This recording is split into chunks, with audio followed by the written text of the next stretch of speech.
सबैजनालाई नमस्ते।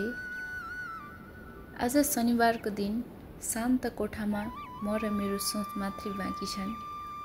कारण ठ्याक्कै थाहा छैन, तर मनको कुराना काप्चामा जन्मिएका थुप्रै चोटहरूले फेरि बोली माग्दैछन्। मेरो अक्षरहरूको मौनतालाई आज तपाईहरुमाझ पस्कदैछु।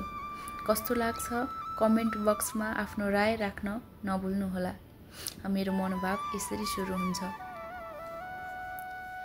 जिन्दगीदेखि साँच्चै थाकिसकेको छु। न त हिँड्ने बाटो भेट्छु न त गन्तव्य नै।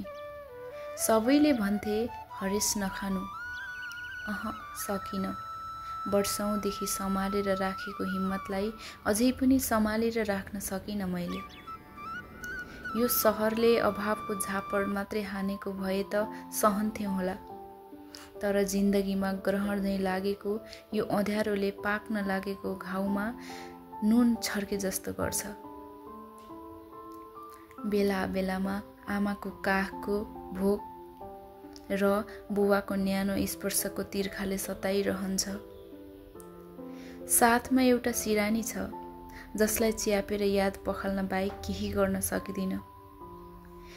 सबै छन् यो सहरमा, भिड छ तर मेरो साथमा कोही छैन। जोसँग म छु उसलाई मेरो कदर छैन।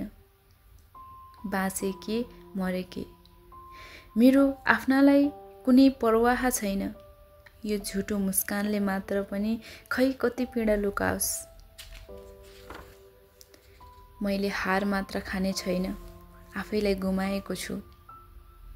भित्री पीडा लुकाई आफ्नो उदासी अनुहार ऐनामा हेरी बोलाइरहँदा म भित्रको मन मलाई नै गिज्याउँदै हाँसिरहेको हुन्छ।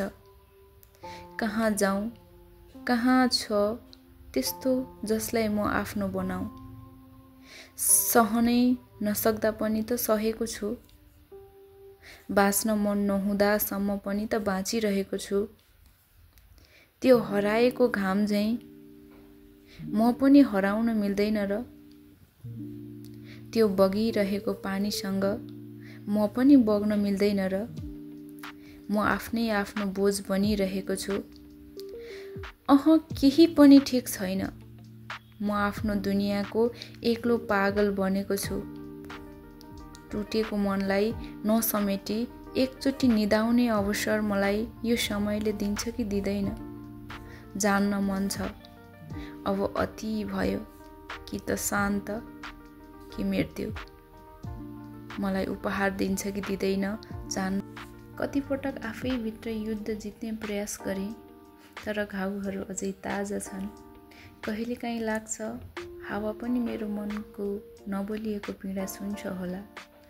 त्यसै बीच चाहिँ कतै कहीँ टाढाबाट सानो उज्यालो आस देखिन्छ। सायद त्यो मेरो बाँकी साहस हो, मेरो सपनालाई र मेरो जीवनलाई टुट्न नदिने। धन्यवाद।